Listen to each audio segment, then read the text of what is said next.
వీరపల్లి శంకర్ తీరు మార్చుకున్నారా? కేవలం మాట మార్చారా?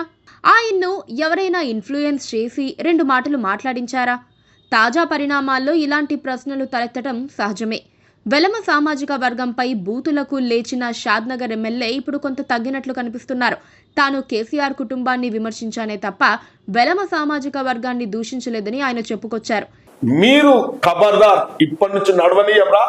ఒకవేళ ఇటువంటి కుట్రలు పన్నితే రాష్ట్ర ముఖ్యమంత్రి తెలియకుండా కూడా మేం కాంగ్రెస్ నాయకులము, బలమైన నాయకులం ఉన్నాం.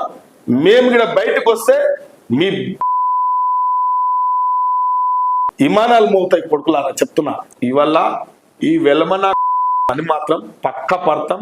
ఇంకా ఎక్కువ చేస్తే మేమే డైరెక్ట్ గా చెప్తున్నా. నేను షాద్నగర్ ఎమ్మెల్యే ఎత్తున్నా కొడుక, నేను కూడా డైరెక్ట్ గా భౌతిక దాడులకు తయారున్నాను. మీది కొడంగల్ ఇష్యూ వచ్చినప్పుడు వాస్తవానికి సామాజికంగా అనుగొదుకుతా ఉన్నది ఆ యొక్క కల్వకుట్ల కుటుంబం. కాబట్టి నేను అన్ని విషయాలు మాట్లాడుకుంటూ ఆ కుటుంబాన్ని, వెల్మ కుటుంబాన్ని అనే వర్డ్ వాళ్లకు వర్తించే విధంగా అనుకున్నా. కానీ ఇట్లా మన వెల్మోళ్ళందరూ కూడా వాళ్ళని ఉద్దేశించి పర్సనల్గా వాళ్ళని కించపరిచినట్లు కాదు.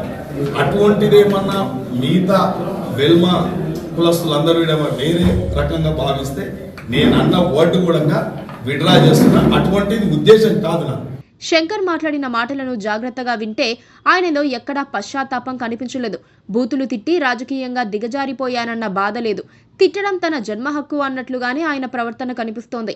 వ్యాఖ్యలను వెనక్కి తీసుకుంటారని చెప్పారే తప్ప వెలమ సామాజిక వర్గాన్ని అశ్లీల పదజాలంతో దూషించినందుకు కాను క్షమాపణ చెప్పలేదు. సారీ అన్న మాట ఆయన నోటి నుంచి రాలేదు. కనీసం చింతిస్తున్నట్లు కూడా ఆయన ప్రకటించలేదు. తన వితండవాద, అమర్యాదకర ధోరణిని మాత్రమే ఆయన కొనసాగించారు. బరాబర్ తిడతాం అన్నట్లుగా మాట్లాడారు తప్ప అది రాజకీయ కుసంస్కారం అన్న విషయాన్ని శంకర్ గుర్తించలేదు. మీరు ఖబర్దార్, ఇప్పటి నుంచి నడవనీయరా. ఒకవేళ ఇటువంటి కుట్రలు పన్నితే రాష్ట్ర ముఖ్యమంత్రి తెలియకుండా కూడా మేం కాంగ్రెస్ నాయకులము, బలమైన నాయకులం ఉన్నాం. మేము ఇక్కడ బయటకు వస్తే మీ విమానాలు మోగుతాయి కొడుకులారా చెప్తున్నా. ఇవల్ల ఈ వెలమన అని మాత్రం పక్క పడతాం. ఇంకా ఎక్కువ చేస్తే మేమే డైరెక్ట్ గా చెప్తున్నా. నేను షాద్నగర్ ఎమ్మెల్యే ఎత్తున్నా కొడుక, నేను కూడా డైరెక్ట్ గా భౌతిక దాడులకు తయారున్నాను. మీది కొడంగల్ ఇష్యూ వచ్చినప్పుడు వాస్తవానికి సామాజికంగా అనుగొదుకుతా ఉన్నది ఆ యొక్క కల్వకుట్ల కుటుంబం. కాబట్టి నేను అన్ని విషయాలు మాట్లాడుకుంటూ ఆ కుటుంబాన్ని, వెల్మ కుటుంబాన్ని అనే వర్డ్ వాళ్లకు వర్తించే విధంగా అనుకున్నా. కానీ ఇట్లా మన వెల్మోళ్ళందరూ కూడా వాళ్ళని ఉద్దేశించి పర్సనల్గా వాళ్ళని కించపరిచినట్లు కాదు. అటువంటిదేమన్నా మిగతా వెల్మ కులస్తులందరూ వేరే రకంగా భావిస్తే నేను అన్న వర్డ్ కూడా విడ్రా చేస్తున్నా. అటువంటిది ఉద్దేశం కాదు నాకు. బీఆర్ఎస్ నేతలు ఎంతో గౌరవంగా ప్రవర్తిస్తోన్న మాట వాస్తవం. శంకర్ పై ఎందుకు చర్యలు తీసుకోరని ఆ పార్టీ ద్వితీయ శ్రేణి నేతలు ప్రశ్నిస్తోన్న మాట అక్షరాల నిజం.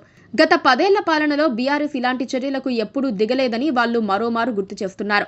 విపక్షాల పట్ల బీఆర్ఎస్ నిత్యం గౌరవ మర్యాదలతోనే ప్రవర్తించిందంటూ గుర్తు చేస్తూ శంకర్ వ్యాఖ్యలకు సీఎం రేవంత్ సమాధానం ఏమిటని ప్రశ్నిస్తున్నారు. ఇదంతా రేవంత్ వెనకుండి నడిపిస్తోన్న మంత్రాంగమన్న విశ్వాసం ఇప్పుడు విపక్షాల్లో కలుగుతోంది. ఎవరి తరపునైనా శంకర్ మాట్లాడుతున్నారా, అది రేవంతేనా అన్న అనుమానాలు కలుగుతున్నాయి. రేవంత్ చెబితే తప్ప శంకర్ మాట్లాడరని కూడా ఒక చర్చ జరుగుతోంది. రేవంత్ రెడ్డికి కేసీఆర్ కుటుంబం అంటే ప్రత్యేకమైన వ్యతిరేకత ఉంది. తనను జైల్లో పెట్టారన్న అక్కస్సు నిత్యం ఆయనలో కనిపిస్తూ ఉంటుంది.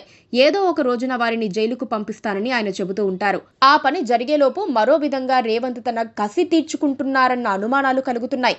కేసీఆర్ పై ఉన్న కసిని ప్రస్తుతానికి ఈ విధంగా వెళ్లగక్కుతున్నారని చెప్పుకోవాల్సి వస్తోంది.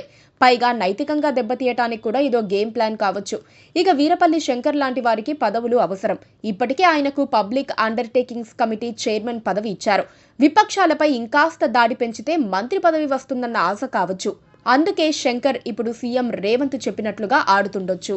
కాంగ్రెస్ పార్టీ ఏం చేస్తోంది? తాజా పరిణామాలపై పార్టీ అధిష్టానం రియాక్షన్ ఏంటన్నది మరో ప్రశ్న. కాంగ్రెస్ కల్చర్ ఏంటి? ఆ పార్టీలో ఉన్న క్రమశిక్షణ ఏంటన్నది కూడా ఆలోచించాల్సిన అంశమే. ఖర్గే, రాహుల్ తెలంగాణలోని అన్ని అంశాలను రేవంత్ రెడ్డికి వదిలేశారన్న చర్చ చాలా కాలంగా ఉన్నదే. కాంగ్రెస్ సీనియర్లలో కూడా అలాంటి బాధ ఒకటి ఉంది.